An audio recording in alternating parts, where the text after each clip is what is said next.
जय माता दी। नमस्कार दोस्तों, स्वागत है आप सभी का हमारे YouTube चैनल लक्ष्मी शर्मा की कहानियां पर।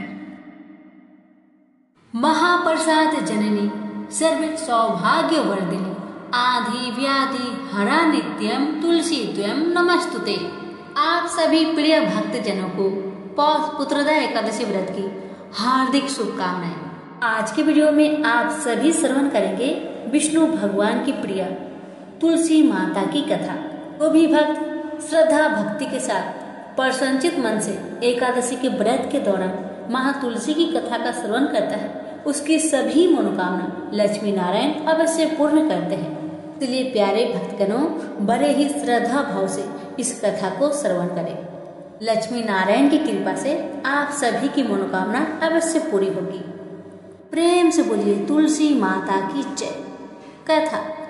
हर महीने में एक बुढ़िया माई तुलसी माता का पूजन और सींचन करती और साथ में कहती, हे तुलसी माता, सत की दाता, मैं तेरा बिटला सींचती हूँ, मुझे बहू दे, पीताम्बर की धोती दे, मीठा मीठा घास दे, बैकुंठा में बास दे, चटक की चाल दे, पतक की मौत दे, चंदन का काठ दे, रानी सा राज दे, दाल भात का भोजन दे, 11 की मौत दे, श्री कृष्ण का कांधा दे। बूढ़ी माई की ये सभी बातें सुनकर तुलसी माता सूखने लगी तो भगवान ने पूछा कि हे तुलसी, तुम क्यों सूख रही हो? भगवान की बातें सुन तुलसी माता कहने लगी कि एक बुढ़िया माई मेरे पास रोज आती है और वह पूजन करके यही बात कह जाती है। मैं सब बात को पूरा कर दूंगी, लेकिन भगवान कृष्ण का कंधा कहाँ से लाऊंगी? तो भगवान बोले, जब वो बुढ़िया मरेगी तो मैं अपने आप उसे कंधा देने आ जाऊंगा। तो बुढ़िया माई से कह देना। समय बीतता गया। जब बुढ़िया माई मर गई, सब लोग आ गए। जब माई को ले जाने लगे तो वह किसी से न उठी। तब भगवान एक 12 वर्ष के बालक का रूप धारण करके आए। बालक ने कहा, मैं कान में एक बात कहूंगा तो बुढ़िया माई उठ जाएगी। बालक ने कान में कहा, बुढ़िया माई मन की निकाल ले, पीताम्बर की धोती ले, मीठा मीठा घास ले, बैकुंठा बास ले, चटक की चाल ले, पटक की मौत ले, कृष्ण जी का कांधा ले। यह सुनकर बुढ़िया माई हल्की हो गई। भगवान ने कंधा दिया और बुढ़िया माई को मुक्ति मिल गई। हे तुलसी माता, जैसे बुढ़िया माई को मुक्ति दी वैसे सबको देना। प्रेम से बोलिए तुलसी मैया की जय हो। बहुत समय पहले की बात है। एक गांव में एक ननद भाभी रहा करती थी। ननद अभी कंवारी थी। उस परिवार में ननद, भाभी और भाई, इन तीनों के अलावा और कोई भी नहीं रहता था। भाभी तो कभी कोई पूजा पाठ करती ही नहीं थी और ननद हर रोज तुलसी माता की पूजा किया करती थी, उनकी बड़ी सेवा करती थी। बिना तुलसी पूजन के ननद कभी भोजन नहीं करती थी। ननद का पूजा पाठ देख के भाभी को बहुत क्रोध आता था। कभी कभी भाभी तो अपनी ननद से ऐसे भी कह देती थी कि जब तुम्हारा विवाह होगा ना तो मैं तुम्हें और बराती को तुलसी ही खाने दूंगी और दहेज में यही दूंगी। इसी तरह समय निकलने लगा, दिन बीतने लगी। अब तो ननद भी बड़ी हो गई थी। भाई ने अपनी बहन के लिए एक अच्छा घर और वर ढूंढा। अब तो बहन की शादी पक्की हो गई। बहन की शादी वाले दिन भाभी ने क्या किया, बारातियों के सामने तुलसी का गमला फोड़ कर रख दिया। लेकिन ननद की सच्ची भक्ति और श्रद्धा से तुलसी माता बहुत प्रसन्न थी। इसी कारण से तुलसी माता की कृपा से तुलसी का गमला स्वादिष्ट व्यंजन में बदल गया। ये चमत्कार देखकर भाभी बहुत आश्चर्यचकित हो गई, लेकिन फिर भी उसका आदत नहीं किया। उसने फिर क्या किया, अपने ननद को गहने के बदले में तुलसी की मंजरी पहना दी। लेकिन तुलसी माता की कृपा से वह मंजरी भी सोने के आभूषण में बदल गए। ये देखकर भी भाभी बहुत हैरान हुई, मगर फिर भी अपनी करतूत करनी ना बंद किया। उसने फिर वस्त्रों के स्थान पर तुलसी का जनेऊ रख दिया। लेकिन तुलसी माता की कृपा से वह तुलसी का जनेऊ रेशमी और सुंदर वस्त्र में बदल गया। ननद की भाभी बहुत पापिन थी, इसलिए तुलसी माता की महिमा को न जान सकी। भाई ने अपने बहन को बड़े प्यार और आदर के साथ विदा किया। बहन ससुराल में गई। ससुराल वाले उसके दहेज आदि के बारे में बहुत बड़ाई करने लगे। जब ये बात भाभी को मालूम हुई तो उसे बड़ा आश्चर्य हुआ और तुलसी जी की पूजा का महत्व उसको समझ में आ गया। भाभी की एक लड़की थी। अब भाभी सोचने लगी, क्यों ना मैं भी अपनी बेटी को तुलसी माता की पूजा करने को कहूँ। अब तो भाभी अपनी लड़की से कहने लगी कि तू भी तुलसी माता की सेवा कर, तुझे भी बुआ की तरह फल मिलेगा। पर लड़की अपनी माँ के जैसी ही थी, उसे तुलसी की सेवा में मन नहीं लगता था। भाभी की लड़की हर रोज सुबह स्नान करके ऊपर के मन से अपनी माँ की बात रखने के लिए तुलसी माता की पूजा कर लिया करती थी, मगर मन उसका पूजा में कभी नहीं लगा। इसी तरह समय बीतते गया।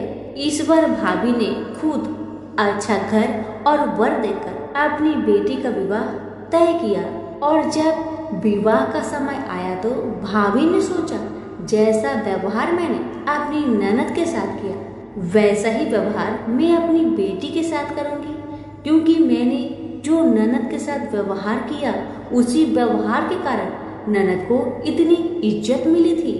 क्यों ना मैं भी अपनी लड़की के साथ वैसा ही व्यवहार करूं। अब जैसे ही बाराती वाले आए, भाभी ने तुलसी जी का गमला को फोड़कर बाराती के सामने रख दिया, परंतु इस बार मिट्टी मिट्टी ही रही। मंजरी व पत्ते भी अपने पूर्व रूप में ही रहे तथा जनेऊ ही रहा। सभी बाराती भाभी की बुराई करने लगे। ससुराल में भी लड़की की और उसकी माँ की बहुत बुराई हो रही थी। भाभी को अपनी ननद से बहुत जलन होता था। इस कारण भाभी अपनी ननद को बहुत कम ही घर पर बुलाया करती थी। पर भाई अपनी बहन को बहुत मानता था। भाई ने एक दिन सोचा, बहन की शादी किए हुए बहुत साल हो गए, क्यों ना मैं अपनी बहन से मिलकर आऊं, उसके ससुराल जाऊं। अब भाई ने अपनी इच्छा अपनी पत्नी को बताया। पत्नी से कहा, कुछ सौगात ले जाने के लिए कुछ दो। बहन का घर जाऊंगा, खाली हाथ कैसे जाऊं, कुछ हो तो मुझे दो। भाभी ने क्या किया, गुस्से से जुआर एक थैले में भरकर कहा, लो इसी को लो और अपनी बहन के घर ले जाओ।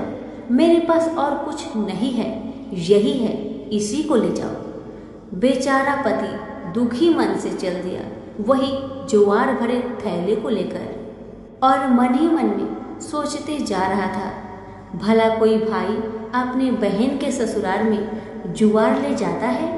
यही सोचते सोचते भाई बहन के ससुराल की तरफ जा रहा था।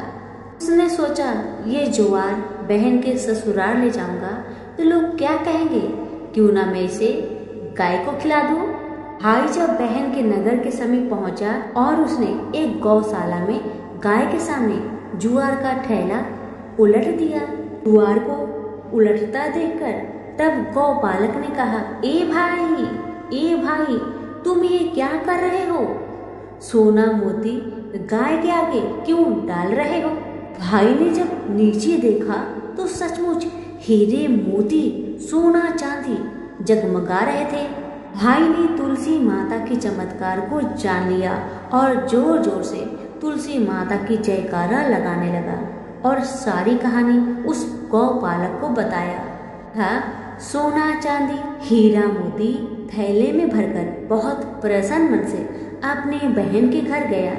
बहन भाई को देखकर बहुत प्रसन्न हुई और अपने भाई की बहुत आवभगत की। भाई ने अपनी बहन के सास ससुर से आज्ञा लेकर अपनी बहन को घर लेकर आया और रास्ते में सारी कहानी बताते आ रहा था कि कैसे भाभी ने ज्वार भरकर थैले में दिए थे और तुलसी माता की कृपा से कैसे ये ज्वार हीरे मोती सोने चांदी में बदल गए। भाई को तुलसी माता का महिमा पता चल गया था। अब भाई और बहन घर आकर अपनी भाभी को सारी कहानी बताते हैं और तुलसी माता की महत्व को समझाते हैं और पूजन करने का फल उसे भी बताते हैं। वे तो भाई और भाभी और उसकी बेटी तीनों जन मिलकर हर दिन तुलसी माता का पूजन किया करते थे और तुलसी माता भी उनके पूजन से प्रसन्न होकर उनके घर में अन्न धन के भंडार भर दिए और भाभी की बेटी को भी अच्छा घर और वर मिला। तो सभी मिलकर बोलिए तुलसी मैया की जय हो। एक नगर में एक गरीब ब्राह्मण अपनी पत्नी के साथ रहता था। वह भिक्षा मांग मांग कर अपना जीवन गुजारता और भगवान की पूजा में लगा रहता था। वह उतने ही भिक्षा मांगता जिससे उसके और उसके परिवार का पेट भर सके।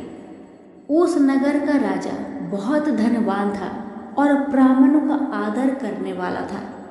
राजा किसी भी ब्राह्मण को अपने महल से खाली हाथ नहीं जाने देते थे।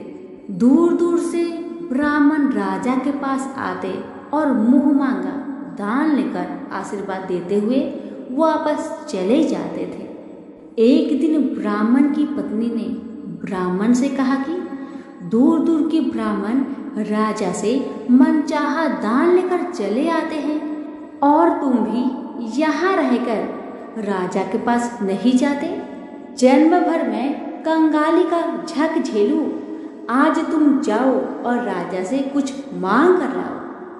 ब्राह्मण ने पत्नी को समझाते हुए कहा, तू तो बावड़ी है, हमें धन की क्या जरूरत, हमें इतना तो मिल ही जाता है जिससे हम अपना पेट भर सके और राजा का धन तो अच्छा नहीं होता, वो हमें नहीं लेना चाहिए।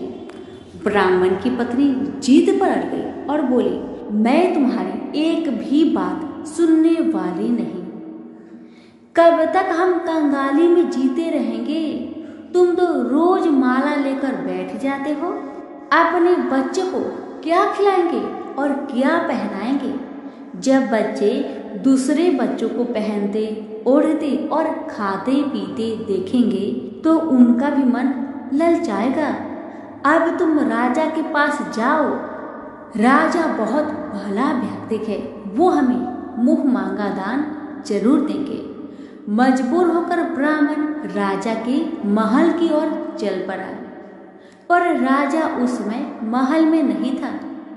ब्राह्मण को वापस लौटना पड़ा। दूसरे दिन ब्राह्मण की पत्नी ने ब्राह्मण को फिर से महल में भेजा, परंतु राजा फिर से महल में नहीं मिला। तीसरे दिन राजा महल में गया और उसने ब्राह्मण का स्वागत किया और उसे आसन पर बैठाया और साथ में ब्राह्मण देवता से 2 दिन न मिल पाने के लिए क्षमा भी मांगी। राजा ने कहा, मैं आपकी क्या सेवा कर सकता हूँ? ब्राह्मण ने कहा, जो मैं मांगू वो आप दे सकेंगे? राजा ने कहा, हाँ हाँ कहिए, मैं आपकी क्या सेवा कर सकता हूँ? ब्राह्मण ने निवेदन किया, महाराज मैं कुछ और नहीं चाहता, बस आप मुझे अपने पसीने की कमाई से 4 पैसे दान में दे दीजिए। ब्राह्मण की बात सुन राजा बहुत हैरान हो गए और मन ही मन सोचने लगे कि मेरे महल में कितने सारे धन पड़े हैं, पर मेरे मेहनत की एक कौड़ी भी नहीं है। राजा ने ब्राह्मण से कहा, आप मुझे 1 दिन का समय दे, मैं कल आपको आपका मुंह मांगा दान दूंगा। ब्राह्मण महल से अपने घर को खाली हाथ ही लौट आए। ब्राह्मण को खाली हाथ आता देख पत्नी बोली, क्या हुआ, राजा ने कुछ दिया नहीं? ब्राह्मण बोला, राजा ने कल देने के लिए कहा है। ब्राह्मण की पत्नी सोचने लगी, शायद इन्होंने बहुत सारा धन मांगा होगा और राजा को इसकी व्यवस्था करने में समय लग रहा होगा, इसलिए कल बुलाया है। दूसरी ओर राजा ने अपने राजसी कपड़े बदलकर फटे पुराने कपड़े पहने और मजदूर जैसा भेष बना लिया। जब राजा की पत्नी ने देखा और कारण पूछा तो राजा ने सब कुछ बताया। रानी बोली, मैं भी आपके साथ चलूंगी। राजा के हाँ कहने पर रानी भी पुरानी साड़ी पहनकर आ गई। इस प्रकार राजा रानी मजदूरी की तलाश में शहर निकले। लुहारों के मोहल्ले में जाकर राजा ने आवाज लगाई, किसी को मजदूर चाहिए? आखिरकार एक लुहार ने उन्हें बुला लिया, जो पहिए पर हाल चढ़ाने की तैयारी कर रहा था। उसने राजा से कहा, देखो, तुम्हें पहले खलात ठोकनी पड़ेगी और जब आग आ जाए उसके बाद घन पिटना होगा। फिर रानी की ओर देखकर कहा, तुम्हें कुएं से पानी लेकर होदी भरनी होगी और कोयले वाले घर से कोयला लेकर भट्टी में डालना होगा। तुम दोनों के दिन भर काम करने के लिए मैं तुम्हें 2-2 आने दूंगा। अगर काम पसंद हो तो बोलो, नहीं तो अपना रास्ता नापो। राजा रानी लोहार के बताए काम को करने लगे। राजा खलात ठोकने लगा पर उससे काम ठीक से नहीं हो पा रहा था। लोहार नाराज होकर राजा को ठीक से काम करने के लिए कहता है। राजा जैसे तैसे अपना काम करने लगा। रानी भी कुएं से पानी भरकर लाने लगी। रानी के हाथ में फफोले पड़ गए। किसी तरह बड़ी कठिनाइयों से उसने पानी का हौज भरा। उसके बाद रानी कोयला लाकर भट्टी में डालने लगी। कोयला भरने के कारण रानी के गोरे गोरे हाथ और कपड़े काले पड़ गए। भट्टी में आग आने पर लुहार ने पात भट्टी में से निकालकर पहियों पर जमाई और एक घन अपने हाथ में लेकर और एक राजा के हाथ में देकर कहा, देखो, बारी बारी से घन इस पर पटकना, हाथ इधर उधर ना होने पाए। राजा जोर जोर से घन पटकने लगा, लेकिन उसका निशाना ठीक नहीं बैठता था। कभी घन हाल पर गिरता तो कभी पहिए पर। मजदूरों का ऐसा काम देखकर लुहारिन बरबराती हुई आई और लोहार से कहने लगी, तुमने कहाँ से यह नौसिखिए मजदूर काम पर लगाए हैं? इनसे काम तो होगा नहीं। यहाँ मजदूर तुम्हारा सब काम बिगाड़ देंगे। राजा रानी उन दोनों की फटाकर सुनते सुनते अपना काम मन लगाकर करते रहे। घन पटकते पटकते राजा का शरीर पसीना से तर तर हो गया और जोर जोर से सांस चलने लगी। रानी भी पानी भरते भरते और कोयला झोंकते झोंकते थक कर चूर हो गई। दोनों ने पूरे दिन बहुत मेहनत की। लुहार ने राजा रानी को 2-2 पैसे दिए, जिसे वो बड़ी खुशी खुशी लेकर महल आ गए। आज उन्हें पता चला कि मेहनत की कमाई कैसी होती है। राजा ने 4 पैसे अलग रख दिए और अगले दिन ब्राह्मण को बुलाकर उसे दे दिए। ब्राह्मण राजा को आशीर्वाद देकर घर लौटा और ब्राह्मणी से कहा, लो, मैं राजा के यहाँ से दक्षिणा ले आया हूँ। ब्राह्मणी खुश होकर दौड़ती हुई आई, पर जब उसने 4 पैसे देखे तो वह ठिठक कर रह गई और उन्हें दूर फेंक दिया। वो जल भूनकर ब्राह्मण से बोली, तुम जैसे दरिद्र राजा के यहाँ भी जाकर कुछ नहीं मांगा, शर्म भी नहीं आती? इतना कहकर रूठ कर चली गई और बहुत देर तक बरबराती रही। ब्राह्मण ने उन 4 पैसों को उठाकर तुलसी के पास रख दिए और सोचा, जब ब्राह्मणी शांत हो जाएगी तो जरूरत पड़ने पर ये सिक्के को उठा लेगी। परंतु कई दिनों तक पैसे वहीं रखे रहे और फूल बेलपत्र ऊपर से गिर गिर कर मिट्टी में दब गए। ब्राह्मण और ब्राह्मणी दोनों ही उन सिक्कों के बारे में भूल गए। कुछ दिनों के बाद तुलसी जी के घर में 4 पौधे उगे। चारों पौधे बहुत सुंदर थे। यह देख ब्राह्मणी रोज उसमें पानी डाल देती। 4 महीने बाद वो पौधे बड़े हो गए और उनमें फूल लगने लगे। फूल सूखने पर इनसे मोती झरने लगी। ब्राह्मण और ब्राह्मणी ने कभी मोती नहीं देखे थे। वो समझे कि कोई बीज है। हर रोज कई कई फूल झड़ते और मोती पूरे तुलसी पर बिखर जाते। ब्राह्मणी उन मोतियों को समेट कर घर के एक कोने में डाल देती। इस तरह वहां मोतियों का ढेर लग गया था। एक दिन एक सब्जी वाली आई। ब्राह्मणी को सब्जी लेनी थी पर उसके पास पैसे नहीं थे। उसने सब्जी वाली से कहा, क्या तुम इन चमकदार बीजों के बदले सब्जी दे सकती हो? सब्जी वाली ने देखा तो वो पहचान गई। अरे ये तो मोती है। उसने खुशी खुशी ब्राह्मणी को उन मोतियों के बदले उनकी मनपसंद सब्जी दे दी। अब से हर रोज ऐसा होने लगा। ब्राह्मणी और सब्जी वाली दोनों खुश थे। सब्जी वाली यह सोचकर खुश थी कि मुझे 1 पैसे की तरकारी के बदले हजारों का माल मिलता है, और ब्राह्मणी ये सोचकर खुश थी कि इस बीजों के बदले सब्जी मिल जाती है। इस प्रकार कई महीने बीत गए।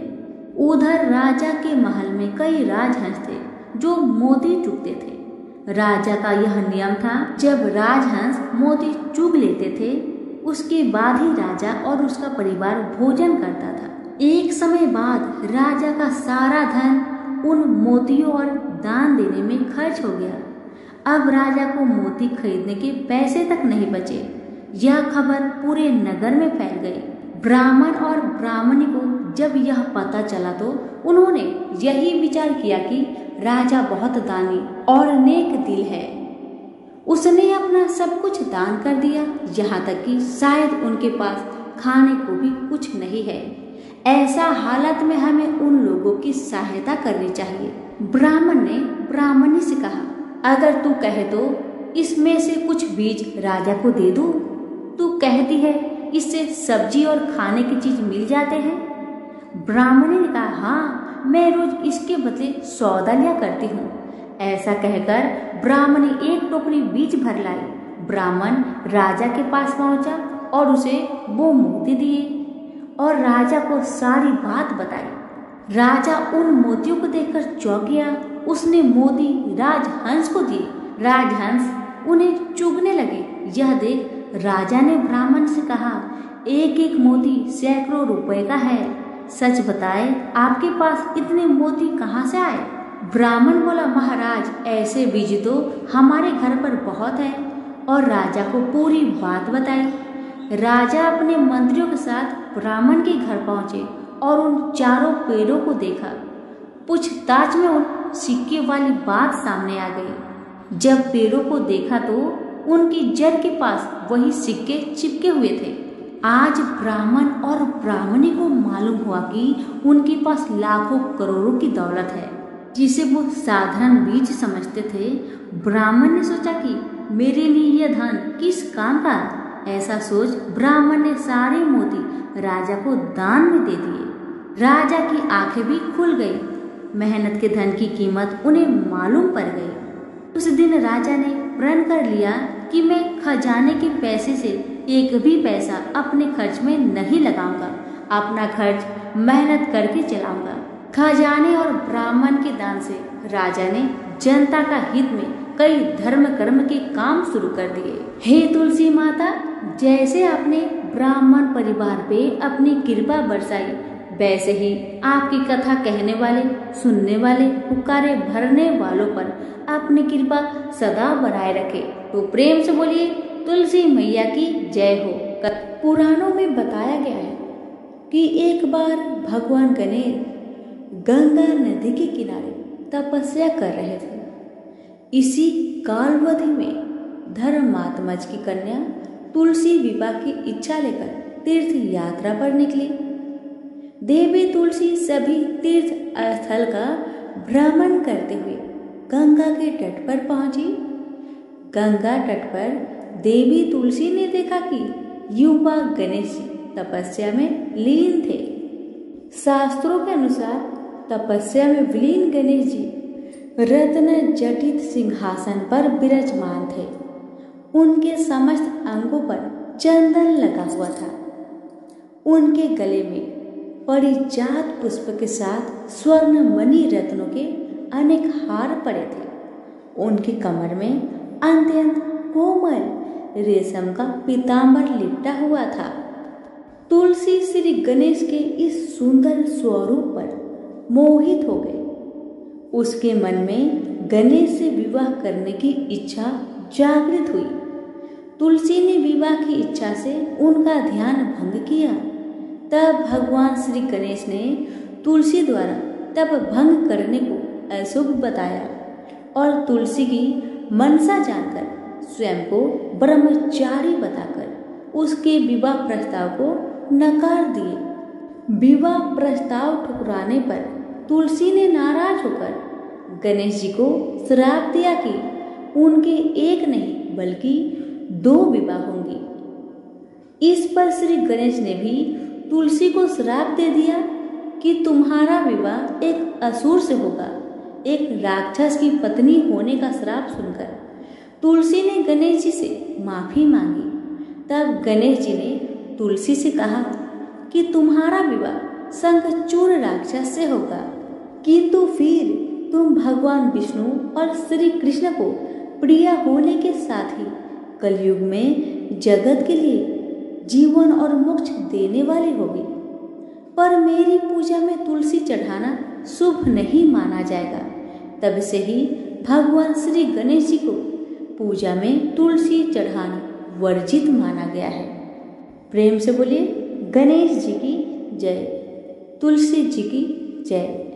अन्य कथा के अनुसार हनुमान जी के बारे में ऐसी मान्यता है कि वह भगवान राम के इतने परम भक्त थे कि वह उन्हें अपना माता और पिता मानते थे।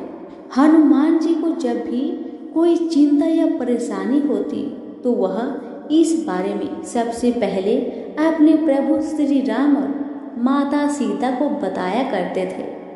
एक बार ऐसा हुआ कि वाल्मीकि ऋषि के आश्रम में माता सीता अपने हाथों से भोजन पका रही थी।